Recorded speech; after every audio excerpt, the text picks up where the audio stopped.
Абдуллах пен Мариям хикаясы. Шағын бір қалада Абдуллах есімді жігіт өмір сүрді. Абдуллах өте жарқын жанды, мейірімді жігіт. Абдуллах бір күні бір қызды кездестіріп қалады, оған бір көргені ғашық болды. Қыздың есімі Мариям еді. Мариям өте сұлу, жарқын жанды қыз болды. Оның бір көз қарасы кез келген адамның жүрегіндегі мұзды жібітетін.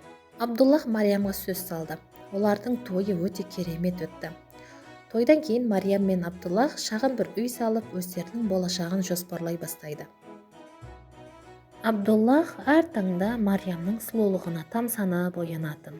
Мариям да Абдуллахтың махаббатына бөленіп, екеуі бірге бақытты өмір сүрді.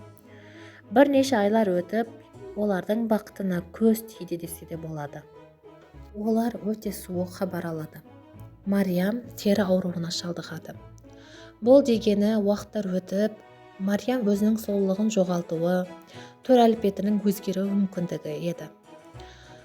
Сонымен Мариям әр түнде отырып, айнаға қарап, қатты ойланатын. Мен сұлулығымды жоғалтып алсамшы, Абдуллах мені бұрынғыдай сүймесеші деген ойлар оны қатты мазалайтын. Бір күні Абдуллах ұзақ сапарға шығатын болады. Абдуллах сапарға барып, сапардың қайтатын кезде жол апатына түседі. Жол апатына түсіп, екі көзінің көруінен айырылып қалады. Жалғасы екінші бөлімде.